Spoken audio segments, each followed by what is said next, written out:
একেবারে নতুন একটা অ্যাঙ্গেল পেয়ে গেল এই রাজ্যে নারদা এবং সারদার তদন্ত। তার কারণ, প্রধান কারণ, স্পিকারের সঙ্গে এজেন্সিগুলোর দ্বৈরথ। নিশ্চিতভাবে এমন কোনো দ্বৈরথের সম্ভাবনা ছিল না, কথা তো ছিলই না, নজিরবিহীন তো বটেই। তার কারণ এর রাজ্যে অথবা অন্য কোনো রাজ্যে এর আগে এমন কোনো যুদ্ধের কথা কেউ কখনো শোনে। স্পিকার এর আগে অর্থাৎ এ নিয়ে মোট তিনবার সিবিআইকে ডেকেছে, ইডিকে ডেকেছে। কিন্তু তাদের কর্তারা জানিয়েছেন, তাদের আধিকারিকরা জানিয়েছেন যে তারা তদন্ত করছেন নারদা এবং সারদার, এবং সে তদন্ত করছেন তারা কোর্টের নির্দেশে, মহামান্য আদালতের নির্দেশে। ফলে তাদের স্পিকারের কাছে জানাতে যাওয়ার বা স্পিকারের কাছে হাজির হওয়ার কোনো কারণ নেই। যা করেছেন তারা তদন্তের প্রয়োজনে করেছেন, তদন্তের স্বার্থে করেছেন। অন্যদিকে স্পিকারের বক্তব্য, তিনি যে বিধানসভার অধ্যক্ষ, সেই বিধানসভার সদস্যদের বিরুদ্ধে চার্জশিট করা হয়েছে, পদক্ষেপ করা হয়েছে, আইনানুগ ব্যবস্থা নেওয়া হয়েছে, তাকে অবহিত না করে, না জানি। পাল্টা সিবিআই এবং ইডিরও বক্তব্য আছে এজেন্সিগুলোর, কিন্তু শেষ পর্যন্ত কোন বক্তব্য ধোপে টিকবে আর কোনটা টিকবে না, তার থেকেও বড় বিতর্ক হয়ে দেখা দিয়েছে আজকে আদালতে গিয়ে সিবিআই এই কথা জানানোর পর যে তাদের তদন্তে আসলে বাধা পড়ছে স্পিকার বারবার এমন করে চিঠি দেওয়া এবং তাদেরকে ডেকে পাঠানো। শেষমেশ আদালতের নির্দেশে সাংবিধানিক পদের মর্যাদা ক্ষুণ্ণ রাখতে সিবিআই এর 5 সদস্যের প্রতিনিধি দল আজ স্পিকারের কাছে গেলেন। কিন্তু কাল স্পিকারের আইনজীবীকেও আদালতে আসতে হবে জানানোর জন্য ঠিক কী কারণে তারা বারবার চিঠি দিচ্ছেন, তারা কি জানতে চান কেন্দ্রীয় এজেন্সিগুলোর কাছ থেকে। সব মিলে নতুন প্রশ্ন উঠছে যে তাহলে কি দুর্নীতি বিরোধী লড়াইয়ে এবার আরেকটা নতুন দিক দেখতে পাচ্ছি আমরা, যেখানে স্পিকারের সঙ্গেও কেন্দ্রীয় এজেন্সিগুলি বিবাদে জড়িয়ে পড়ছে। তার কারণ এর আগে রাজ্য সরকার, রাজ্যের প্রধান শাসক দল তৃণমূল কংগ্রেস, তারা বারবার কেন্দ্রীয় এজেন্সিগুলির বিরুদ্ধে রাজনৈতিক উদ্দেশ্য প্রণোদিতভাবে তদন্ত পরিচালনা করবার অভিযোগ এনেছে। এবার স্পিকারের দিক থেকে সভা তার অধিকার ভঙ্গের যে অভিযোগ, তার কি পাল্টা আছে কেন্দ্রীয় এজেন্সিগুলির কাছ থেকে? তাদের যে অভিযোগ তদন্তকে প্রভাবিত করবার বা তদন্তকে বাধা দেওয়ার চেষ্টা করছেন স্পিকার বারবার এমন করে চিঠি দিয়ে বা তাদেরকে ডেকে পাঠিয়ে, সেই অভিযোগেরই বা কি পাল্টা উত্তর আসে? নিশ্চিতভাবে রাজ্য রাজনীতিতে এজেন্সি বনাম সরকার, এজেন্সি বনাম তৃণমূল কংগ্রেস, রাজ্যপাল বনাম সরকারের পর নতুন আরেকটা বিতর্ক। এবার এজেন্সি বনাম বিধানসভা স্পিকার। আমাদের একটি বিশেষ প্রতিবেদন।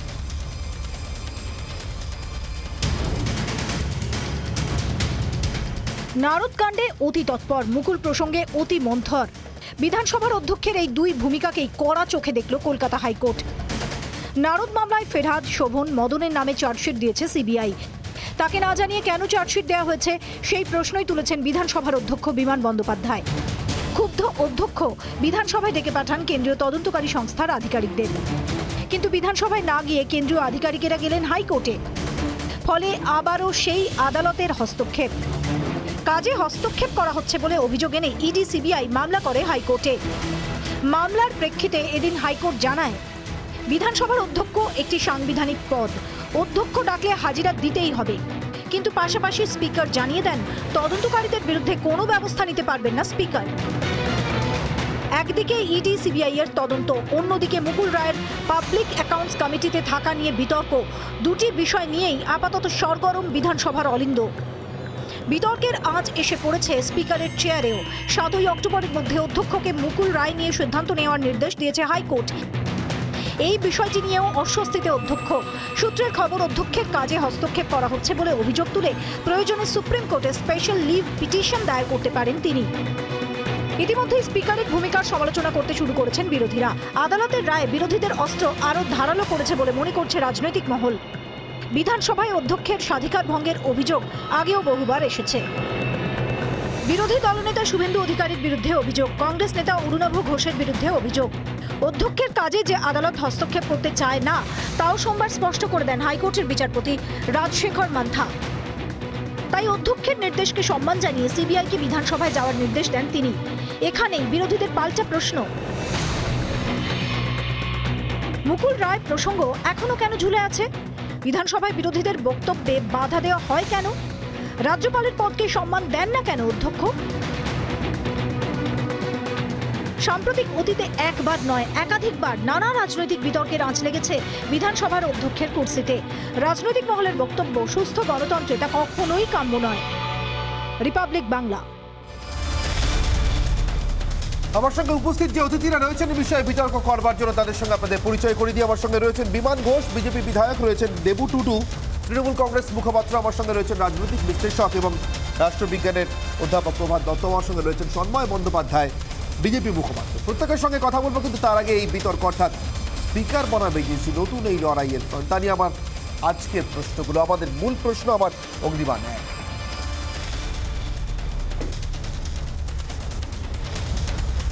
এজেন্সি বনাম স্পিকার, এই লড়াই আসলে রাজনৈতিক না সাংবিধানিক? অগ্নিবাণ দুই,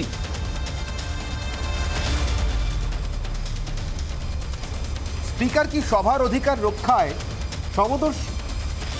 অগ্নিবাণ তিন,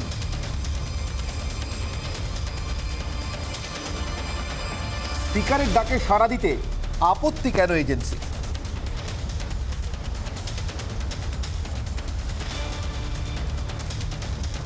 আমি এক এক করে আলোচনা আসি। একেবারে প্রথমে দেবু টুডু, আপনার কাছে যাবো। দেবুবাবু, আপনার কি মনে হয় এই বিতর্ক, এই লড়াই আসলে সাংবিধানিক লড়াই না রাজনৈতিক লড়াই? প্রথমেই বলি, এই বিধানসভা হচ্ছে একটা আইন সভা। সেই বিধানসভার স্পিকার হচ্ছেন মানে এই সভার অধ্যক্ষ। তো উনি একটা এজেন্সিকে ডেকে পাঠিয়েছেন, যে এজেন্সি শুধু রাজনীতি করতেই পশ্চিমবাংলায় এসেছে, শুধু রাজনীতি করছে। স্পিকার বলেছেন কেন এইভাবে করেছেন আপনারা দেখা করুন, তো ওনারা কোর্টে চলে গেলেন। তো এটা তো রাজনীতি সম্পূর্ণভাবে ভারতবর্ষের মানুষ জানে। ইডি, সিবিআই, রাজনৈতিক দল, বিজেপির শাখা সংগঠন, ওরা শুধু বিজেপির হয়ে কাজ করছে, গোটা ভারতবর্ষের মানুষ দেখছে। আর এটা একটা সাংবিধানিক পদ, বিধানসভার অধ্যক্ষ উনি ডাকছেন। এত বড় দুঃসাহস দেখায় কি করে সিবিআই, ইডি, যে ওনাকে অপদস্থ করতে পারেন, ওনার কলে না গিয়ে কোর্টে চলে যাচ্ছেন। আবারও বলি, কোর্ট আর কমিশন কোর্টটা করবে না, বাংলার মানুষ গতকাল বুঝিয়ে দিয়েছে। কোর্ট করে কিছু হবে না, কমিশন করে কিছু হবে না, বাংলায় রাজনীতি ওইভাবে করা যায় না। আপনি বলছেন এই লড়াইটাও রাজনৈতিক লড়াই? আসলে একদম রাজনীতি করছে তো বিজেপি, তো ওই সিবিআই, ইডি কে দিয়ে রাজনীতি করাচ্ছে। আর আপনারা কি করছেন? শাখা সংগঠন বিজেপি তো ওদেরকে দিয়ে করাচ্ছে। এটা গোটা ভারতবর্ষের মানুষ জানে, আমাদের মতো মানুষদের বলার প্রয়োজন নেই, সবাই জানে কি করছে। বেশ, আমি সন্ময় বাবুর কাছে যাই। সন্ময় বাবু, লড়াইটা রাজনৈতিক মনে করছেন দেবু টুডু, তৃণমূল কংগ্রেসের মুখপাত্র। আর এটাই আমার প্রশ্ন ছিল যে রাজনৈতিক লড়াই আমরা দেখেছি, তৃণমূল কংগ্রেস বনাম বিজেপি, তৃণমূল কংগ্রেস বনাম এজেন্সি, কারণ তৃণমূল কংগ্রেস মনে করেছে এজেন্সিগুলো চলছে কেন্দ্রের শাসক দলের কথায়। কিন্তু নতুন আরেকটা ধরন দেখতে পাচ্ছি সেই লড়াইয়ে। বিধানসভা স্পিকার, অধ্যক্ষ, তিনি যুক্ত হয়ে যাচ্ছেন সেই লড়াইয়ে। তিনি বলছেন সভার এবং তার অধিকার ভঙ্গ করা হচ্ছে এজেন্সিগুলোর এই ধরনের তৎপরতায়, তাদের কার্যকলাপে। লড়াইটা কি রাজনৈতিক না সাংবিধানিক? দেবুবাবু বলছেন রাজনৈতিক। না, অবশ্যই লড়াইটা সাংবিধানিক হওয়া উচিত ছিল। স্পিকার সাহেব করছেন কিন্তু এটাকে রাজনৈতিক লড়াই। তার কারণ আদালতের নির্দেশে কিন্তু শেষ পর্যন্ত সিবিআই তদন্তটা করছে। এটা নয় যে তদন্তটা করছে অন্য কারো নির্দেশে। অনুমতিটা নিয়ে দিয়েছেন বিধানসভায়, তখন স্পিকার দায়িত্বে ছিলেন না রাজ্যপাল। ফলে স্বাভাবিকভাবে রাজ্যপালের সেই নিয়ে প্রশ্ন করার অধিকার আছে, এবং সেই প্রশ্নটা করার জন্য তাদের ডেকেছেন। সিবিআই, ইডি হাইকোর্টকে জানিয়েছে, হাইকোর্ট বলেছেন আপনারা যান। কিন্তু এখানেই কিন্তু আসল টুইস্টটা, কোনো রকম ব্যবস্থা নিতে পারবেন না স্পিকার, ইডি কিংবা সিবিআই এর বিরুদ্ধে। ফলে স্বাভাবিকভাবে এই যে জায়গাটা, হাইকোর্ট আজকে একটা অসাধারণ রায় দিয়েছে, আপনারা যান, স্পিকারের মর্যাদা, পদটাকে মর্যাদা দিন। কিন্তু স্পিকার কোনোভাবে এই ব্যাপারটা ইন্টারফেয়ার করতে পারবে না, because high court has taken the decision. খুব ইন্টারেস্টিং একটা রায় কিন্তু এটাকে দেবু টুডু তো রাজনৈতিকভাবে ব্যাখ্যা করবেন, ইলেকশনের সঙ্গে যুক্ত করবেন, কিন্তু মূল কথাটা হচ্ছে স্পিকারের চেয়ার থেকে আমরা কিন্তু আশা করব যে অ্যাটলিস্ট তিনি সংবিধানটাকে রক্ষা করবেন। তিনি অন্তত এমন কোনো কাজ করবেন না যেটা শেষ পর্যন্ত তিনি একদিন না একদিন স্পিকার চেয়ারে থাকবেন না, কিন্তু তার এই প্রেসিডেন্সটা শেষ পর্যন্ত থেকে যাবে। এটা কিন্তু খুব দুর্ভাগ্যজনক। একটু শুনে নিন, আমি বেশিক্ষণ বলবো না, একটু শুনে নিন। যে দেখুন, না দেববাবু, আপনি একটু শুনে নিন।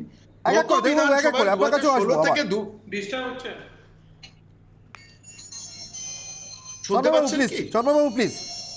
হ্যাঁ, 2016 সাল থেকে 2021 5 বছরে আমার যতদূর মনে পড়ে গাজলের একজন এমএলএ এর ব্যাপারে বাম পরিষদীয় দলনেতা সুজন চক্রবর্তীর আপত্তিতে 27 বার হিয়ারিং করেছেন, হিয়ারিং করে তার রায় দেননি দলত্যাগ বিরোধী আইনে। ফলে স্বাভাবিকভাবে স্পিকারের চেয়ারটাকে তো তিনি কলঙ্কিত করছেন। তিনি বলে দিন না যে আমি মানবো না, যা দলত্যাগ করেছেন সেটা বৈধ, এইটুকু তিনি বলতে পারছেন না।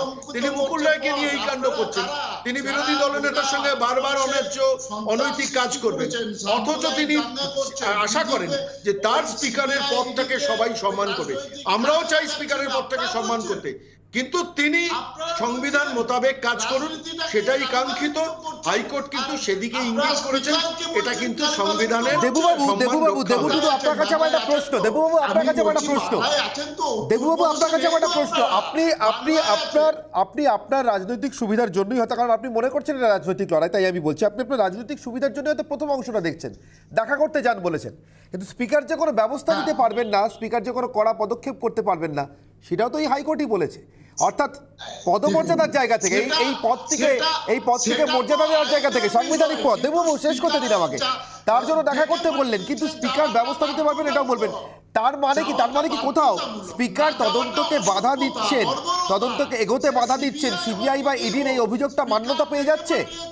এত বড় দুঃসাহস ভারতীয় সংবিধান দিয়েছে ওই সিবিআই ইডি কে। আরে দেবুবাবু, আপনি তো পরের অংশটা শুনছেনই না, আপনি আপনার মতো করে বলে গেলে কি করে চলবে? আপনার আমার পরের প্রশ্নের উত্তর দিন দেবুবাবু, আমার পরের প্রশ্নের উত্তর দিন। আপনার কথা আপনি বলেছেন, আমার পরের প্রশ্ন আপনার কাছে, আপনি পরের অংশটার উত্তর দিন। স্পিকার কোনো ব্যবস্থা নিতে পারবেন না, আদালত এটাও বলেছে, সেটা কেন বললো? তার মানে কি স্পিকার কোনো ব্যবস্থা নিতে চাইছিলেন? আদালতের মনে হয়েছে স্পিকার আসলে তদন্তে বাধা দিতে চাইছিলেন? বিষয় সংবিধানের বিষয়, কিন্তু স্পিকার জানতে চাইছে, ওনাদেরকে ডেকে পাঠিয়েছে, ওনারা আসছেন না। কি হবে পরের বিষয়, বিচারে কি হবে সেটা তো নয়, ডেকে পাঠিয়েছেন, সৌজন্য দেখাতে পারতো। অসভ্য বর্বরতা বাংলায় চলবে না। বেশ, এরকম আপনি অসভ্য বর্বরতা কাকে বলছেন? হাইকোর্টের রায়কে কি আপনি দেবুবাবু বলুন? অসভ্যতা বর্বরতা হাইকোর্টের রায়ের দিকে কি ইঙ্গিত আপনার? আপনি বলুন। পরিষ্কার বলেছে, হাইকোর্ট তো নির্দেশ দিয়েছে। আজকে যে হাইকোর্ট অনির্বাণ যে কথাটা আপনাকে বলছে, যে কথাটা আমারও বক্তব্য, যে স্পিকার কোনো ব্যবস্থা নিতে পারবেন না, স্পিকারকে হাইকোর্ট নির্দেশ দিয়েছে। এটা কিন্তু বাংলার, আমি বলছি বাংলার সংসদীয়। আচ্ছা দেবুবাবু, আপনাকে আমার একটা প্রশ্ন আছে। স্পিকারের সম্মান রক্ষা হচ্ছে, কিন্তু স্পিকার কোনো ব্যবস্থা। শর্মাবাবু এক মিনিট, দেবুবাবু আপনাকে আমার একটা প্রশ্ন।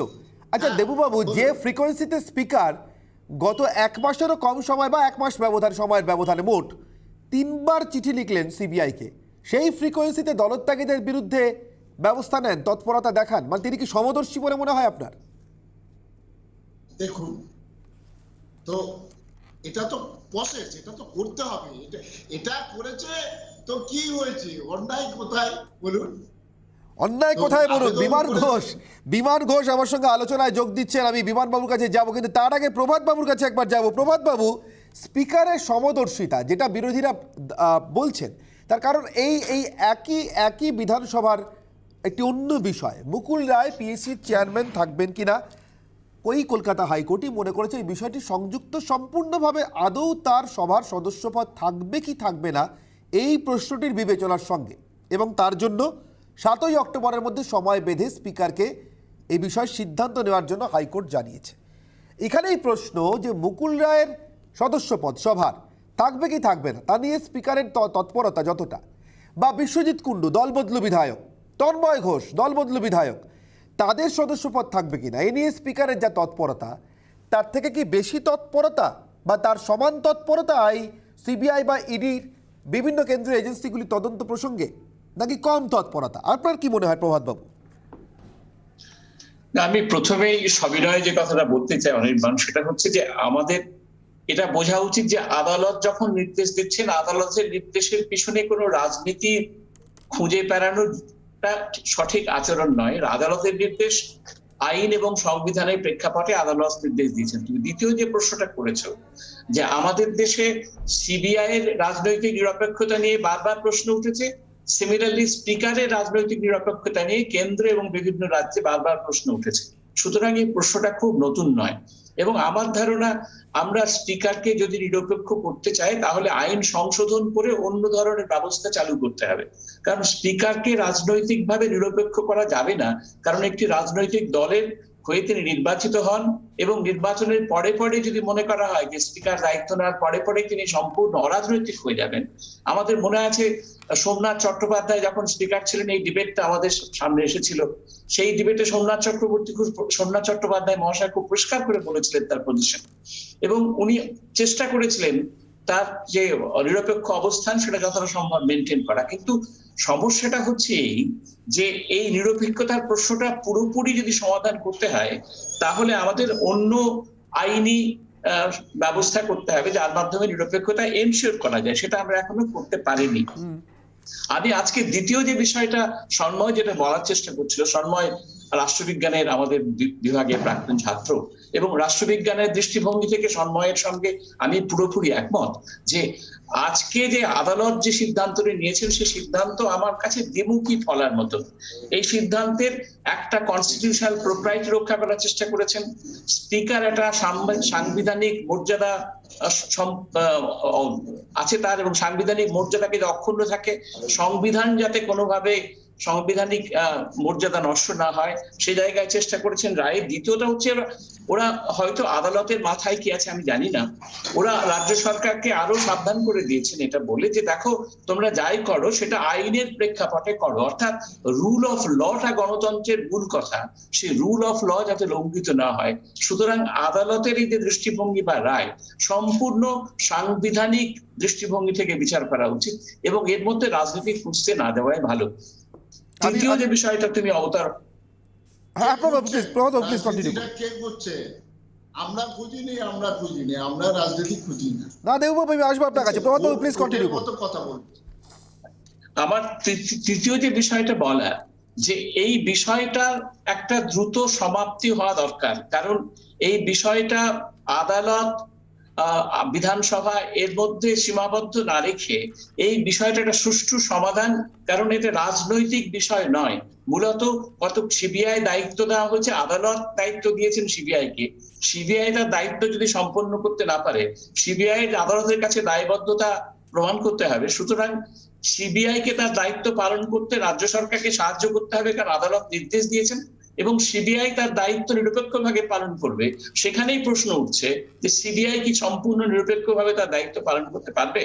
সিবিআই অতীত অভিজ্ঞতা থেকে এবং মাননীয় সর্বোচ্চ আদালতের যে একটা সময় অভিমত ছিল সেই সব থেকে অনেকের মনে হতে পারে যে সিবিআই পুরোপুরি রাজনৈতিক নিরপেক্ষতা বজায় রেখে হয়তো কাজ করতে পারবেন না। সুতরাং অনেকগুলো বিষয় আলোচনার মধ্যে জড়িয়ে পড়েছে। আমি একবার বিমান ঘোষের সঙ্গে যাব, রাজ্যের বিধায়ক, বিজেপি বিধায়ক আমার সঙ্গে রয়েছেন। বিমানবাবু, সমদর্শিতা অর্থাৎ বিধানসভার স্পিকারের সমদর্শিতা নিয়ে আপনারা প্রশ্ন তোলেন মাঝে মধ্যেই। আমরা রিসেন্ট টাইমসে দেখেছি মুকুল রায়ের বিধানসভার সদস্য পদ প্রসঙ্গে স্পিকারকে সিদ্ধান্ত নেওয়ার জন্য একটা সময় বাঁধার নির্দেশ কলকাতা হাইকোর্টের তরফ থেকে। আমি এখানেই জিজ্ঞাসা করব, স্পিকারকে সমদর্শী কোথায় মনে হয় না আপনাদের, বা কেন আপনারা এই প্রশ্নটা তোলেন বারবার? দেখুন, আজকে যে স্পিকারের যে বক্তব্য স্পিকারটা বলেছেন, আমরা জানি যে হাইকোর্টের তারিখের পর পোস্টপোন হয়ে গেছে। এখন স্পিকার মহোদয় এর মধ্যে জড়িয়ে পড়ছেন, এই কারণে জড়িয়ে পড়ছেন যে ওনাকে কিছু জানানো হয়নি একটা বিষয় বলছে। এখন সত্যিই কি স্পিকার নিরপেক্ষ ভূমিকা পালন করছে? বিধানসভার মধ্যে তো আমরা সেরকম কিছু দেখতে পাই না। বিধানসভার মধ্যে যখন আমাদের পক্ষ চলে অথচ স্পিকারের নিরপেক্ষ ভূমিকা খুব কম দেখেছি আমরা। আজকে যে পিএসসি চেয়ারম্যান নিয়ে যে নাটকটা চলছে এটা তো ঠিক না। দীর্ঘদিন ধরে এই নাটক করতে কোনো রকম সমাধান হচ্ছে না। এখানে স্পিকারের মতামত কি আছে? স্পিকার কি নিজে ঠিকভাবে আছেন? উনি বলছেন সিবিআই অফিসারদের আমার কাছে হাজির করতে হবে, হাইকোর্ট অফিসাররা হাইকোর্টে যাচ্ছেন, বিষয়টা চলছে। দেখুন, আমরা একটা জিনিস চাই, রাজনীতি দূরে থাক, হাইকোর্ট, স্পিকার, রাজ্যপাল, যে সাংবিধানিক যে পদগুলো আছে এই পদের সম্মান মর্যাদা রেখে 2 তারিখের পর যে পোস্টপোন ভায়োলেন্স হয়েছে তাতে যারা ক্ষতিগ্রস্ত হয়েছে, যারা নিহত হয়ে গেছে, যাদের ক্ষয়ক্ষতি হয়েছে, সিবিআই কে তদন্ত ভার দেওয়া হয়েছে হাইকোর্টের নির্দেশে, হাইকোর্ট মহামান্য হাইকোর্ট দিয়েছেন, সেটা সঠিকভাবে তদন্ত করে হাইকোর্টের কাছে পৌঁছানো সিবিআই দায়িত্ব আছে। তার মাঝখানে যদি রাজ্য সরকারকে হেল্প করার জন্য বলা হয়েছে, মাঝে যদি এরকম ভাবে বাধা বিঘ্ন ঘটে সিবিআই জায়গা থেকে তদন্তটা করবে কি করে? আমাদের সবার একটাই বক্তব্য, স্পিকার একটা সাংবিধানিক পদ, আমরা সবাই সম্মান জানাই। আমি বিধানসভার পক্ষের একজন সদস্য আছি, তাই স্পিকার তার নিজের ভূমিকা পালন করুন, কোনো ঝোল না টেনে নিরপেক্ষভাবে ভূমিকা পালন করুন, এটাই আশা করবো। আর সিবিআই কে সিবিআই কাজ করবে। ভূমিকা পালন এটা করছে আমাদের স্বনামধন্য রাজ্যপাল কি করছেন এটা ভেবেছেন, দেখেছেন? রাজ্যপাল মহোদয় উনি যেটা করছেন, রাজনীতি করছেন। উনি ওটা করছেন বলেই ঠিক আছে। বিরোধীভাবে এখন আমরা রাজনীতি করতে পারছি। দেখুন, আপনারা যেইভাবে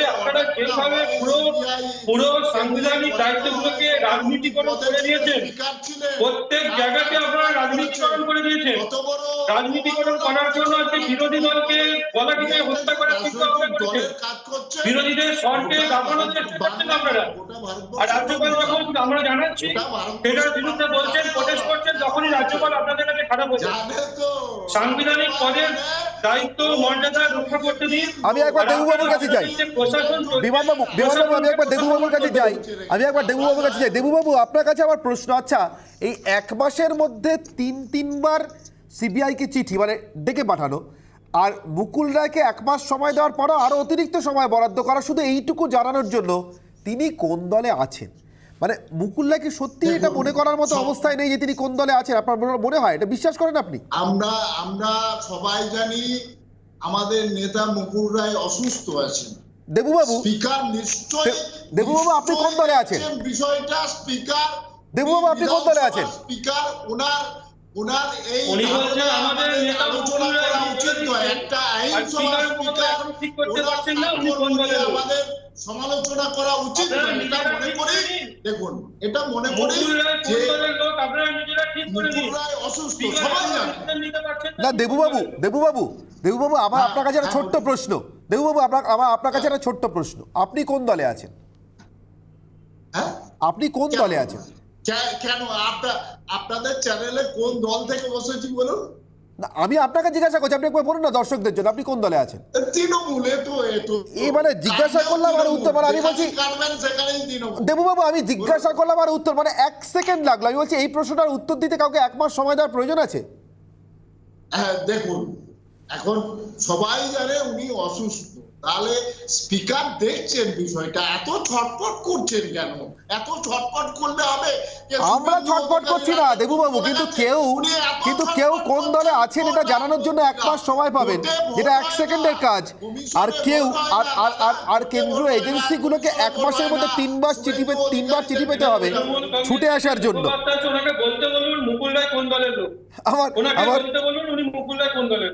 আমার আজকে দেবুবাবু তো বলছেন আমাদের নেতা, দেবুবাবু তৃণমূল কংগ্রেসে আছেন এবং দেবুবাবু বলছেন মুকুল রায় তাদের নেতা, তার মানে নিশ্চিতভাবে ধরে নিতে পারি যে মুকুল রায় তৃণমূল কংগ্রেসের লোক। এটা দেবু টুডু জানেন, কিন্তু বিমান বন্দ্যোপাধ্যায় কেন জানেন না, বা কেন বিমান বন্দ্যোপাধ্যায় তার উত্তর পাচ্ছেন না সেটা স্পিকারই বলতে পারবেন। আমি আজকের ব্রহ্মাস্ত্র এতক্ষণের বিতর্কের পর যে মূল প্রশ্নটি সেটার দিকে নজর রাখবো। আজকের ব্রহ্মাস্ত্র, দুর্নীতি বিরোধী যুদ্ধে তাহলে নতুন ফ্রন্ট খুলবে এই লড়াই, যে কথা বলে শুরু করেছিলাম। রাজ্য সরকার বনাম এজেন্সি, রাজ্য সরকার বনাম রাজ্যপাল আমরা দেখেছি কয়েকদিন আগে, শাসক দল বনাম এজেন্সি আমরা দেখেছি। নিজাম প্যালেসে মুখ্যমন্ত্রী ছুটে গিয়েছেন, তৃণমূল কংগ্রেস সুপ্রিমো ছুটে গিয়েছেন, মুখ্যমন্ত্রী বলবো না, তৃণমূল কংগ্রেস সুপ্রিমো ছুটে গিয়েছেন, অভিষেক বন্দ্যোপাধ্যায় ছুটে গিয়েছেন। যখন নারদকাণ্ডে গ্রেফতারি হয় নির্বাচন পরবর্তী সময়ে এ রাজ্যের প্রাক্তন মন্ত্রী বা মেয়রদের যখন গ্রেফতার করা হয়, আমার প্রশ্ন স্পিকার এবার এই তদন্ত প্রক্রিয়ার মধ্যে ঢুকে পড়ল, তার ইচ্ছায় হোক অনিচ্ছায় হোক, এবং সেটা কি নতুন একটা ফ্রন্ট ওপেন করলো? সন্ময়বাবুকে দিয়ে শুরু করি। সন্ময়বাবু, না আমার বারবার মনে হচ্ছে স্পিকার তো গত 10 বছর ধরে এই জাতীয় রোল প্লে করেছেন, নিজের পদমর্যাদাটাকে নামিয়েছেন। মানে আমার খালি বারবার মনে হচ্ছে যে স্পিকার তো একদিন উনি থাকবেন না ওই চেয়ারে, কিন্তু আজকের এই প্রেসিডেন্স গুলো নিয়ে তো আলোচনা হবে।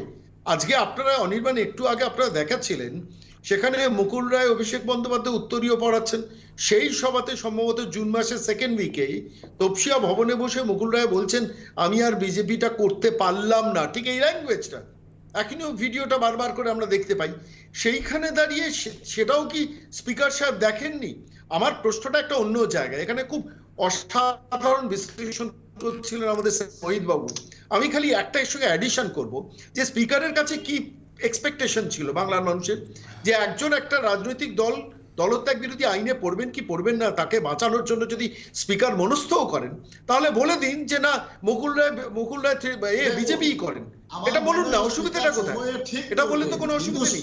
মুকুল রায় বিজেপি করেন কি কিছুই করেন না বা হিয়ারিং করবেন, এই যে দীর্ঘসূত্রিতা একজন স্পিকারের চেয়ারের পক্ষে কিন্তু যথেষ্ট অবমাননা করে। আমার এই জায়গা থেকে বারবার মনে হচ্ছে স্পিকার নিজের চেয়ারটাকে বড্ড বেশি নিচে নামাচ্ছেন, এটা না নামালেই পারতেন এবং সরাসরি সিদ্ধান্ত নিতেন।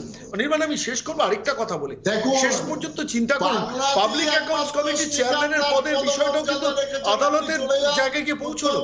আপনারাই জানাচ্ছিলেন যে 7ই অক্টোবর তাকে হাইকোর্টকে রায় দিতে হবে, হাইকোর্টের কাছে তাকে রিপোর্ট পেশ করতে হবে।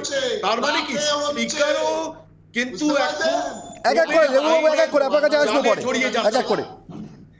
শর্মাবাবু প্লিজ কন্টিনিউ করুন। আইনের জালে জড়িয়ে যাচ্ছেন নিজের ব্যর্থতায়, নিজের ভুল স্টেপগুলোতে। স্পিকার অন্তত নিজের চেয়ারের স্যাংটিটি ডিগনিটিটা বজায় রাখুন, এটা বাংলার মানুষের বেসিক এক্সপেকটেশন। সেটাও তিনি না করে যে জায়গায় নিয়ে যাচ্ছেন, সাংবিধানিক ক্রাইসিস যাচ্ছে। হাইকোর্ট যখন বারবার স্পিকারকে প্র্যাকটিক্যালি সতর্ক করে দিচ্ছে, তখন কিন্তু বিধানসভার গরিমা নষ্ট হচ্ছে। এটা দর্থহীন ভাষায় বোঝা দরকার, বলা দরকার। দেবুবাবুরা বলবেন কিনা জানি না, কিন্তু আবার বলছি এটা বিধানসভার মান মর্যাদা ক্ষুণ্ণ হচ্ছে যখন হাইকোর্ট রায় দিয়ে স্পিকারকে প্রায় সতর্ক করছে। আজকে রায়টা কিন্তু সতর্কী করে। আমি আরেকবার দেবুবাবুর কাছে যাবো, কিন্তু আরেক বিমানবাবুর কাছে আসবো। বিমান ঘোষ বিধায়ক আমার সঙ্গে রয়েছেন। আসবো দেবুবাবু, আপনার কাছে আসবো। বিমানবাবু, আমার যে ব্রহ্মাস্ত্র ছিল, আমার মূল প্রশ্ন, আরেকটা নতুন ফ্রন্ট খুললো এরা, যে এজেন্সি বনাম আরেকটা নতুন ফ্রন্ট।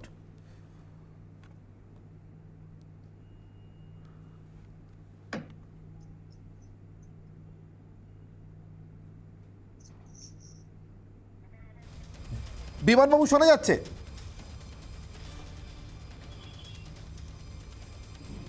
না, কোনো কারণে বোধহয় বিমানবাবুর সঙ্গে যোগাযোগে আমাদের সমস্যা হচ্ছে। আমি দেবুবাবুর কাছে যাই। দেবুবাবু, আমার প্রশ্ন, এজেন্সি বনাম লড়াইয়ে নতুন ফ্রন্ট, এবার এজেন্সি বনাম স্পিকার।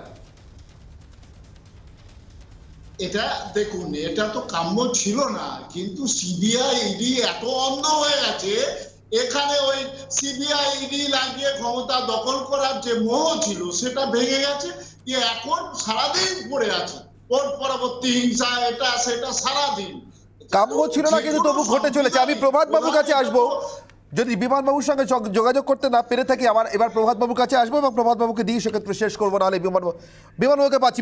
বিমানবাবু, আমার প্রশ্ন, মূল প্রশ্ন, সিবিআই বা এই কেন্দ্রীয় এজেন্সি বনাম সিবিআই ইডি বনাম লড়াইয়ে নতুন আরেকটা ফ্রন্ট খুলে গেল, এবার স্পিকারও ঢুকে গেলেন সেখানে। এটা দেখুন, জিনিসটা খুব একটা ভালো হচ্ছে বলে আমাদের মনে হচ্ছে না, কারণ স্পিকার একটা বিধানসভার পক্ষের মধ্যে একটা সাংবিধানিক জায়গা, যেটা আমরা সবাই সম্মান করি। উনি বেকার এই ঝামেলার মধ্যে নিজেকে ইনভলভ করছেন এবং বিধানসভার পক্ষের অপমান করছেন, এটা আমরা মনে করি। কারণ সিবিআই ইডি তদন্ত করছে হাইকোর্টের নির্দেশে, সেই নির্দেশে তদন্তে বাধা দেওয়ার অধিকার কারণ নেই। কেন বাধা দিচ্ছেন, কি কারণে বাধা দিচ্ছেন আমার জানা নেই, কোথায় পার্সিয়ালিটি হচ্ছে আছে। কিন্তু একটা জিনিস আমি বলতে পারি, এই ঘটনাতে বিধানসভার অপমান করা হচ্ছে, বিধানসভার পক্ষের স্পিকার পদের অপমান করা হচ্ছে। তো এটা না করলেই হয়তো উনি পারতেন, কারণ এরপর যে ঘটনাগুলো আস্তে আস্তে কোর্টের নির্দেশে করতে থাকবে, সেই ঘটনাগুলো আমাদের রাজ্যের পক্ষে খুব একটা সুবিধাজনক নয় বলে মনে হয়। আমি দেবুবাবু আপনাকে সময় দিয়েছি, আপনার সময় আমি প্রভাত বাবুকে দিয়ে শেষ করবো। প্রভাত বাবু, আপনার কাছে আমার প্রশ্ন, এ রাজ্যেরই এক স্পিকার শঙ্কর দাস বন্দ্যোপাধ্যায়কে, আমি এক্স্যাক্টলি নামটা মনে করতে পারছি না, যিনি এ রাজ্যের এক মুখ্যমন্ত্রীকে, দলত্যাগী মুখ্যমন্ত্রীকে একদিনও বিধানসভায় বসার সুযোগ না দিয়ে, মানে তিনি পাননি সেই সুযোগটা তার নিজস্ব কারণে, মানে সেই সুযোগটুকু, সেই কি বলবো, পড়ে পাওয়া সুযোগটুকু না দিয়ে পদত্যাগ করতে বাধ্য করেছিলেন তার রুলিংয়ের দ্বারা। পাশাপাশি আরেক দলত্যাগীদের জন্য এ রাজ্যের বর্তমান স্পিকারের ভূমিকা, আরেক দলের দলত্যাগীদের জন্য এ রাজ্যের বর্তমান স্পিকারের ভূমিকা, বিরোধীদের স্ক্যানারে, বিরোধীদের সমালোচনা খাতায় আদালত ঢুকে পড়ছে এবং শেষমেশ আদালতে চলে যাচ্ছে স্পিকার বনাম একটি তদন্তকারী এজেন্সির লড়াই। এ রাজ্যে স্পিকারদের যে গৌরব ছিল, অতীতের যে গৌরবমূলক উপস্থিতি ছিল স্পিকারদের রাজ্যের সভায়, সেই গৌরবমূলক উপস্থিতিতে কি কোথাও দাগ লাগছে মনে হয়? না, তুমি তো সঠিকভাবে বলেছো যে আজকে এই প্রশ্নগুলো বারবার উঠতে শুরু করেছে। আমরা যখন বারবার আদালতের দ্বারস্থ হচ্ছি এবং স্পিকারের কাছে সিবিআই যাওয়া প্রসঙ্গে আদালতের কাছে যেতে হচ্ছে। সব মিলে গণতন্ত্রের যে তিনটে স্তম্ভ, আইন বিভাগ, বিচার বিভাগ এবং শাসন বিভাগ, তাদের মধ্যে একটা সমন্বয়, সুষ্ঠু সমন্বয় যদি হয়, গণতন্ত্র শক্তিশালী হয়। কিন্তু আমরা দেখতে পাচ্ছি বারবার প্রশাসনিক যে গভর্নমেন্টের যে এক্সিকিউটিভ, সেই এক্সিকিউটিভের বিরুদ্ধে বিভিন্ন রাজ্যে, আমাদের রাজ্যেও নয়, শুধুমাত্র নয়, সারা দেশেই আমরা দেখতে পাচ্ছি যে আদালতের কাছে গিয়ে এক্সিকিউটিভের বিরুদ্ধে বারবার অভিযোগ নিয়ে আদালতের কাছে যেতে হচ্ছে এবং আদালতের সিদ্ধান্ত শেষ অবধি সরকারকে মানতেই হয়। ফলে আদালতের সিদ্ধান্তের জন্য মানুষ ভাবছেন যে এবারে বোধহয় একটা সঠিক জায়গায় পৌঁছানো গেল। সুতরাং আমাদের গণতন্ত্রের স্বার্থে আমাদের এই যে তিনটে স্তম্ভ আছে গণতন্ত্র, সেই স্তম্ভগুলোর মধ্যে একটা সুষম সমন্বয় তৈরি করা দরকার। সেটা আমরা করতে পারছি না এবং স্পিকারকে সম্পূর্ণভাবে তার আচার আচরণে প্রমাণ করা উচিত যে তিনি রাজনৈতিক নিরপেক্ষতা বজায় করছেন। সিমিলারলি সিবিআইকে প্রমাণ করতে হবে যে তার কাজকর্মের মধ্যে তার যে মন্ত্রী বসে আছেন, যে দপ্তরের অধীনে সিবিআই কাজ করে, সেই দপ্তরের নিয়ন্ত্রণ তার উপরে নেই। তা যদি না থাকে তাহলে আমাদের গণতন্ত্রের পক্ষে আস্তে আস্তে এক্সিকিউটিভের উপর আস্থা চলে যাবে এবং ফলে পরবর্তীকালে যেটা হবে সেটা হচ্ছে যে এটা এখন বলা হচ্ছে জুডিশিয়াল অ্যাক্টিভিজম, সেই জুডিশিয়াল অ্যাক্টিভিজম আরো বাড়তে থাকবে। তার ফলে জনগণের যে প্রতিষ্ঠান গণতন্ত্র, জনগণের সরকার, সেই শব্দগুলো নিয়ে, সে আচার আচরণ নিয়ে নানান প্রশ্ন ভবিষ্যতে উঠতে থাকবে। সুতরাং আজকে আমরা চরম কঠিন মুহূর্তের মধ্যে দিয়ে যাচ্ছি। বারবারে আমাদের শাসন বিভাগের সঙ্গে আদালতের বিষয় এবং শাসন বিভাগের প্রতিষ্ঠানের সঙ্গে স্পিকারের সংঘাত ইত্যাদি বিষয় আসতে শুরু করছে। এগুলো গণতন্ত্রের স্বাস্থ্যের পক্ষে নিশ্চয়ই ভালো নয়। অনেক ধন্যবাদ আমার সঙ্গে সময় দেওয়ার জন্য। আমার সঙ্গে উপস্থিত যারা ছিলেন আজকের বিতর্কে বিমান ঘোষ, বিজেপি বিধায়ক প্রভাত দত্ত, রাজনৈতিক বিশ্লেষক সন্ময় বন্দ্যোপাধ্যায়, বিজেপি মুখপাত্র, এবং দেবু টুডু, তৃণমূল কংগ্রেস মুখপাত্র। সবাইকে ধন্যবাদ আমার সঙ্গে এই বিতর্কে অংশ নেওয়ার জন্য। অনির্বাণের অগ্নিবাণের বিতর্ক পর্ব এখানেই শেষ করছি। ফিরে আসছি একটা ছোট বিরতির পর এই মুহূর্তে সেরা ব্রেকিং খবরগুলি নিয়ে। সঙ্গে থাকুন রিপাবলিক বাংলায়।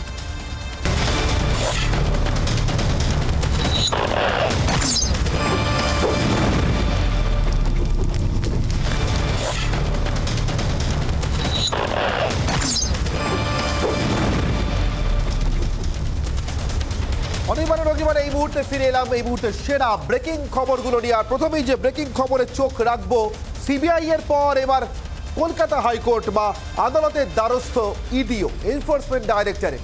ঠিক সিবিআই যে কথা বলে, অর্থাৎ তদন্তে বাধা পাচ্ছেন তারা স্পিকারের একের পর এক চিঠিতে, ঠিক সে কথা বলেই সিবিআই এর পর এবার হাইকোর্টের দ্বারস্থ এনফোর্সমেন্ট ডাইরেক্টরেট।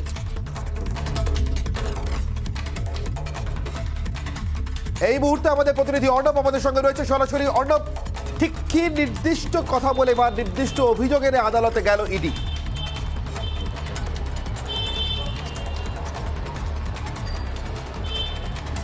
দেখো অনির্বাণ, তোমাকে প্রথমেই যেটা জানিয়ে রাখি যে তিনটে নোটিশ কার্যত বিধানসভার অধ্যক্ষ ইডি এবং সিবিআইকে দিয়েছেন এবং সেই নোটিশের মাধ্যমে তিনি বলেছেন যে তাকে অবজ্ঞা করে ইডি এবং সিবিআই চার্জশিট দিয়েছে। এখানেই ইডি সব থেকে প্রথম প্রশ্ন তোলে যে PMLA act, prevention of money laundering যে অ্যাক্ট রয়েছে, সেখানে কোনো বিধায়ক, কোনো এমএলএ তাদের বিরুদ্ধে যদি কোনো চার্জশিট ফাইল করতে হয় তাহলে কিন্তু অধ্যক্ষের অনুমতির প্রয়োজন নেই। তাও তারা কিন্তু রাজ্যপালের অনুমতি নিয়েছে এবং অনুমতি নিয়ে তারা কিন্তু এই যে চার্জশিট, সেই চার্জশিট ফাইল করেছে। কিন্তু তারপরেও যেভাবে তাদেরকে 3 বার তলব করা হয়েছে, যেভাবে তাদের যে তদন্ত গতি প্রকৃতি, সেই গতি প্রকৃতি নিয়ে প্রশ্ন তোলা হচ্ছে, সেই নিয়েই কিন্তু এবার ইডি সরাসরি কলকাতা হাইকোর্টের দ্বারস্থ হলো এবং আগামীকাল দুপুর 2টোর সময় কিন্তু এই গোটা বিষয়ের শুনানি হবে।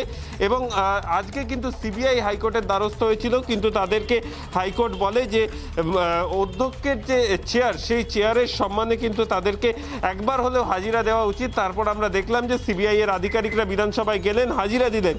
কিন্তু ইডির ক্ষেত্রে যেটা সব থেকে অ্যাডভান্টেজ, যে পিএমএলএ অ্যাক্ট, এই অ্যাক্টটিকে কিন্তু হাতিয়ার করেছেন ইডির তদন্তকারী আধিকারিকরা। এবং এই অ্যাক্ট অনুযায়ী যদি কোনো দোষী ব্যক্তি বা কোনো অভিযুক্তের বিরুদ্ধে চার্জশিট দিতে হয়, তাহলে কিন্তু সেক্ষেত্রে কোনো পারমিশন নেওয়ার প্রয়োজন পড়ে না ইডিকে। এবং তারা যে সম্পূর্ণ আইনের মধ্যে থেকেই চার্জশিট ফাইল করেছেন, সেটা যেমন তারা অধ্যক্ষকেও জানিয়েছেন, তার পাশাপাশি কিন্তু আজকে হাইকোর্টেও জানিয়েছেন। অনির্বাণ, একেবারে আপাতত তোমাকে ধন্যবাদ অর্ণব। কথা বলছিলাম আমাদের প্রতিনিধি অর্ণবের সঙ্গে। অধ্যক্ষের ক্ষমতাকে চ্যালেঞ্জ করে মামলা এবার এনফোর্সমেন্ট ডাইরেক্টরেটে কলকাতা হাইকোর্টে গেল ইডি। এরপরে যে খবরে চোখ রাখবো, শাহরুখ পুত্র আরিয়ান খানের ফের এনসিবি কাস্টাডি, অর্থাৎ এনসিবি হেফাজতে থাকতে হচ্ছে শাহরুখ পুত্র আরিয়ান খানকে। আগামী 7ই অক্টোবর পর্যন্ত আরিয়ান খানের এনসিপি হেফাজতের নির্দেশ আদালতের। কথা বলবো নিউজ রুম থেকে, রয়েছেন আমার সঙ্গে অ্যাসিস্ট্যান্ট নিউজ এডিটর সমাদৃতা আমার সঙ্গে। সমাদৃতা, তোমার কাছ থেকে জানতে চাইবো সর্বশেষ নির্দেশ সম্পর্কে, এনসিপি হেফাজতের নির্দেশ সম্পর্কে আরিয়ান খান। একদমই অনির্বাণ, প্রথমে জানিয়ে রাখতে চাইবো প্রাথমিকভাবে যখন এনসিবি আরিয়ানকে গ্রেফতার করে তখন জানিয়েছিল একদিন তাদের সময় লাগবে তার কাছ থেকে কথা বের করতে, কিন্তু আদতে দেখা যায় যে তাকে যখন জিজ্ঞাসাবাদ শুরু করে টানা ম্যারাথন জিজ্ঞাসাবাদ হয় এবং জিজ্ঞাসাবাদে একের পর এক তথ্য উঠে আসে, যে তথ্যের উপর ভিত্তি করে তার মোবাইল থেকে বেশ কিছু কথোপকথন পাওয়া গিয়েছে, যার উপর ভিত্তি করেই এনসিবির দাবি যে আরো অনেক তথ্য বেরিয়ে আসবে সেক্ষেত্রে, এবং হয়তোবা এই আরিয়ানের সূত্র ধরে একটা বড় ড্রাগ র্যাকেট সামনে চলে আসতে পারে। কারণ আরিয়ানের মোবাইলে বেশ কিছু প্রামাণ্য নথি মিলেছে, কিছু তথ্য মিলেছে, কিছু কথোপকথন মিলেছে, যেগুলো কিন্তু নিশ্চিত করছে যে আরিয়ান যে প্রথমে যে বক্তব্য দিয়েছিল যে সে প্রথমবার মাদক নিয়েছে, ভিআইপি গেস্ট হিসেবে উপস্থিত ছিল সে প্রমোত্তরীতে, তা সত্যি নয়। আদতে 4 বছর ধরে আরিয়ান এই মাদকের সঙ্গে যুক্ত, এই প্রথম নয়।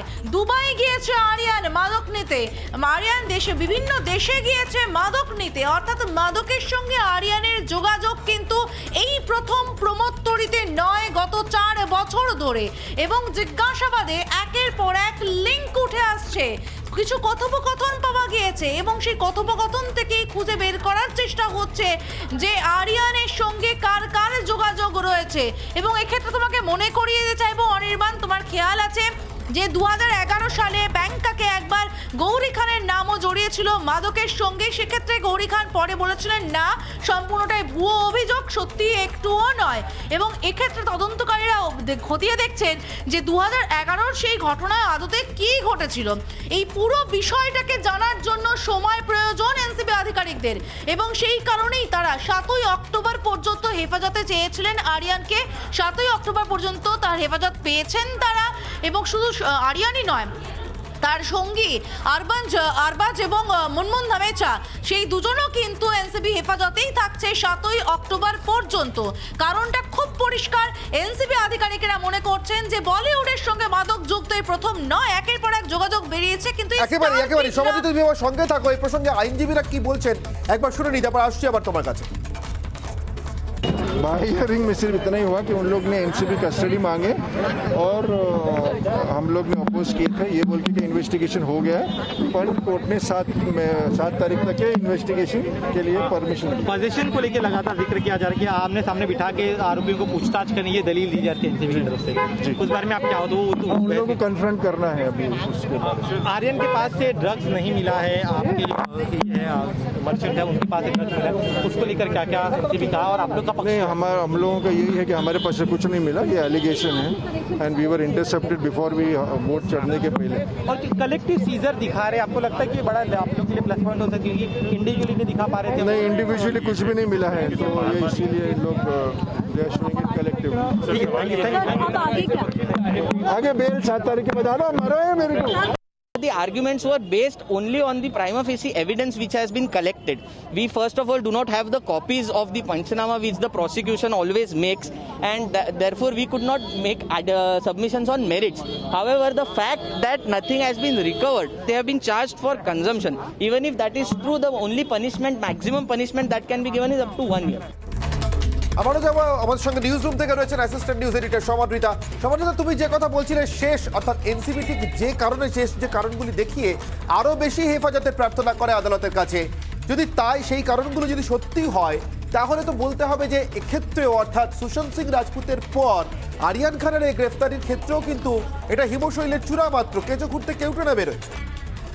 একদমই তাই অনির্বাণ, এবং সেই আশঙ্কাটাই কিন্তু এনসিবি আধিকারিকেরা করছেন যে কিছু করতে কোথাও কেউটে বেরোবে। কারণ আরিয়ানকে প্রথমে যখন ধরা হয়েছিল, তোমার নিশ্চয়ই মনে আছে যে ধরা পড়ার পরে আরিয়ান প্রথম যে বক্তব্য বলেছিল তা হচ্ছে সে সেখানে ভিআইপি অতিথি ছিল, আমন্ত্রিত অতিথি ছিল, সে জানেই না সেখানে কি হচ্ছে এবং প্রথমবার মাদক সেবন করেছিল। তারপর কি হলো, 15 ঘন্টা জেরার পরে একে একে ঝুলি থেকে বেরোতে শুরু করলো। জানা গেল আরিয়ান খান প্রথম নয়, 4 বছর ধরে এই মাদকের সঙ্গে যুক্ত। এবং যে কথাটা বারবার আমি মনে করিয়ে দিতে চাইছি দর্শকদেরকে অনির্বাণ, সেটা হচ্ছে 2011 সালে গৌরী খানের নাম উঠে আসা। এখন তো মনে হচ্ছে হচ্ছে সত্যিই কি সেটা ভুয়ো অভিযোগ ছিল, কাকতালীয় ছিল, একেবারেই অর্থাৎ এই সমস্ত পুরনো অভিযোগ এবং সাম্প্রতিক সময়ে যা যা উঠে এসছে সুশান্ত সিং রাজপুতের মৃত্যুর পর অভিযোগ হিসেবে বা নিতান্ত গুজব হিসেবে হয়তো এই সব কিছুকে আর কোনোটাকেই তদন্তের আওতার থেকে বাদ রাখতে চাইছেন না এনসিবি আধিকারিকরা। ধন্যবাদ সমাদৃতা। অ্যাসিস্ট্যান্ট নিউজ এডিটর সমাদৃতা আমাদের সঙ্গে ছিল নিউজ রুম থেকে। পরবর্তী যে ব্রেকিং খবরে চোখ রাখবো, কলুটোলা স্ট্রিটের আগুন এখনো জ্বলছে। প্লাস্টিকের খেলনার গুদামের আগুন এখনো নেভেনি। সন্ধে নামলেও কলুটোলা স্ট্রিটে এখনো নিভল না আগুন। দেখতে পাচ্ছেন এই মুহূর্তে সেই ছবি। আমাদের প্রতিনিধি ভাস্কর সরাসরি রয়েছেন আমাদের সঙ্গে। সরাসরি এই মুহূর্তে ভাস্কর, এখনো পর্যন্ত আগুন নিভল না, আগুন কি নিয়ন্ত্রণে? দমকল কর্মীরা কি বলছেন, আধিকারিকরা কি বলছেন?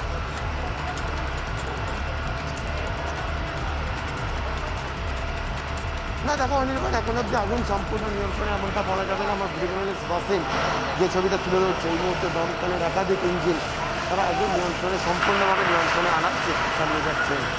তবে এখন অব্দি বিভিন্ন জায়গায় আগুন জ্বলতে দেখা যাচ্ছে এবং তার পরবর্তী ক্ষেত্রে বিভিন্ন জায়গায় পকেট ফায়ার থাকতে পারে, এই আশঙ্কাও কিন্তু একেবারে উড়িয়ে দেওয়া যাচ্ছে না।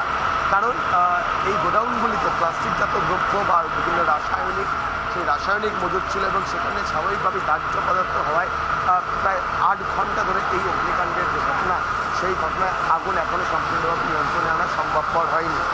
এবং দেখো তার পাশাপাশি একাধিক সিলিন্ডার বিস্ফোরণ ঘটেছে। গ্যাস সিলিন্ডার বিস্ফোরণের জন্য আগুনের যে ভয়াবহতা, আগুনের যে তীব্রতা, সেই তীব্রতা আরও অনেকটাই বেড়ে গিয়েছে। এই মুহূর্তে একেবারেই আপাতত তোমাকে ধন্যবাদ ভাস্কর। কথা বলছিলাম আমাদের প্রতিনিধি ভাস্করের সঙ্গে গ্রাউন্ড জিরো থেকে কলুটোলা স্ট্রিটে। এই মুহূর্তে আগুনের যে ছবি আপনারা দেখতে পেলেন, আগুন এখনো পর্যন্ত সম্পূর্ণ নিয়ন্ত্রণে আসেনি বলছেন দমকল কর্মী এবং আধিকারিকরা। এখনো পর্যন্ত ধোঁয়াচ্ছন্ন কলুটোলা স্ট্রিট এবং আগুন নেভানোর চেষ্টা জারি রেখেছেন দমকল কর্মীরা। একটা ছোট বিরতির সময় আছে, বিরতির পর ফিরে আসছি অনির্বাণের অগ্নিবাণের এই ব্রেকিং নিউজ সেগমেন্টে আরও বেশি ব্রেকিং খবর নিয়ে। সঙ্গে থাকুন।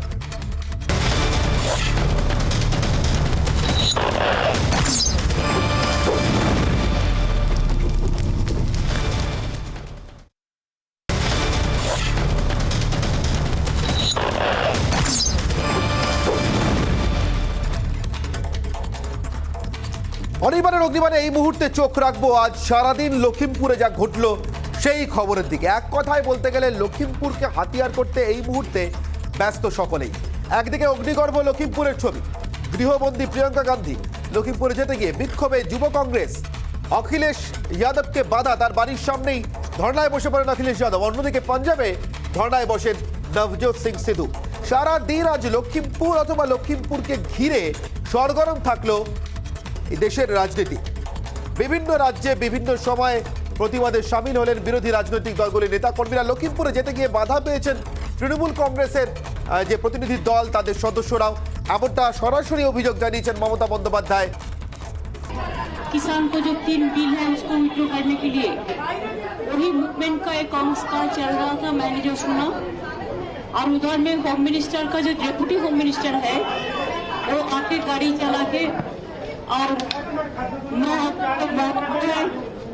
बहुत इंजूर्ड है। आज हमारा 4 MP का टीम हमने लखनऊ में भेजा, जैसे डॉक्टर काकुली घोषितर है, जोला सिंह है, अबीर विश्वास है, प्रतिमा मंडल है, सुष्मिता देव है। लेकिन वो लोगों को जाने नहीं देता है, वहाँ में रुकता है, रास्ते में रुकते उसको टाइम बीतता है। लेकिन ये प्रोग्राम 24 के रखता है। हमारा क्वेश्चन एक है, बंगाल में इतना अच्छा शांति से बंगाल चलते हैं तो ह्यूमन राइट्स भेज के झूठा कहानी बना के बंगाल को बाहर में बदनाम करते हैं। और जब एक मिनिस्टर का लड़का होने नागरिक के नाते इतना लोगों मार देता है गाड़ी चला के, चाहे गाड़ी चला चाहे गोली करके, जो भी हो, लेकिन इतना आदमी का मौत होने का बाद भी 144 जारी करने देता है, फैमिली को मिलने नहीं देता है। This is very bad incident and very sad incident. এটা অত্যন্ত অন্যায়, নোংরা, অমানবিক যে কৃষাণ আমাদের খেতে দেয়, যারা আমাদের অন্নদাতা, তাদের বিজেপি মন্ত্রীর ছেলে গাড়ি কুচলে মেরে দেবে। ওপেনলি খাট্টার সাহেব বলবে লাঠি দিয়ে তাদের পিটিয়ে দাও। সব কৃষাণকে তুমি লাঠি দিয়ে পিটিয়ে আর গাড়ি দিয়ে পিষে দিলে খাবে কি? তো কালিদাস হয়ে গেল, যে ডালে বসে নিজের ডাল কাটছে যেখানে নিজে বসে আছে। আরে মানুষের পেট, সারা ভারতবর্ষের মানুষের পেট চলে, এই কিষানরা চাষ করে বলে তুই খেতে পাচ্ছিস।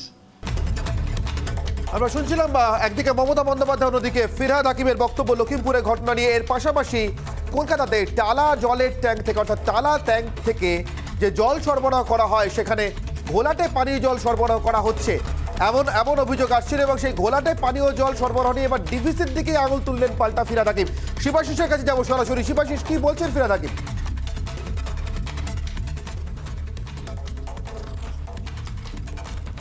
অনির্বাণ যে কথা বলছে কলকাতা পুরসভা একটু আগে এখানে দাঁড়িয়েই, যেটা ফিরহাদ হাকিম, প্রশাসক ফিরহাদ হাকিম বলে গেছেন যে ডিভিসি যেহেতু হঠাৎ করে অনেকটা জল ছেড়ে দিয়েছে সেই কারণে, এবং বর্ষায় এমনিতেই গঙ্গায় জল বেশি, গঙ্গার পলি উঠে আসছে, এত বেশি পলি উঠে আসছে গঙ্গার জলে তা নিয়ন্ত্রণ করা যাচ্ছে না। পানীয় জল পরিশোধনের যে যন্ত্রপাতি তাতে অসুবিধা হচ্ছে। এর পাশাপাশি জলে অতিরিক্ত অ্যালার্ম দিতে হচ্ছে যা জল পরিশোধনের জন্য, এবং সেই অ্যালার্মই কার্যত টালা ট্যাঙ্কের জল বা অন্যান্য ফলতা বিভিন্ন জায়গায় যেখানেই নদী থেকে জল পানীয় জল সরবরাহ করা হয় পরিশোধন করে, সেই পরিশোধনের জায়গায় অতিরিক্ত অ্যালার্ম দেওয়ার কারণেই এই জল পান করলে কোনো সমস্যা রয়েছে বলে মনে করছেন না ফিরহাদ হাকিম। তবে 2-3 দিন আরও লাগবে বলেই জানিয়েছেন কলকাতা পুরসভার ফিরহাদ হাকিম। ধন্যবাদ শিবাশিস, আমার সঙ্গে ছিলেন আমাদের প্রতিনিধি শিবাশিস। আরো 2-3 দিনের মধ্যে এই জল সরবরাহের সমস্যা, ঘোলাটে জল যাওয়ার সমস্যা টালা ট্যাঙ্ক থেকে ঠিক হবে বলে আশ্বাস দিয়েছেন ফিরহাদ হাকিম। আপাতত অনির্বাণের অগ্নিবাণের ব্রেকিং নিউজ পর্ব এখানেই শেষ করছি। এরপর চোখ রাখুন সোজাসুজি সনায়।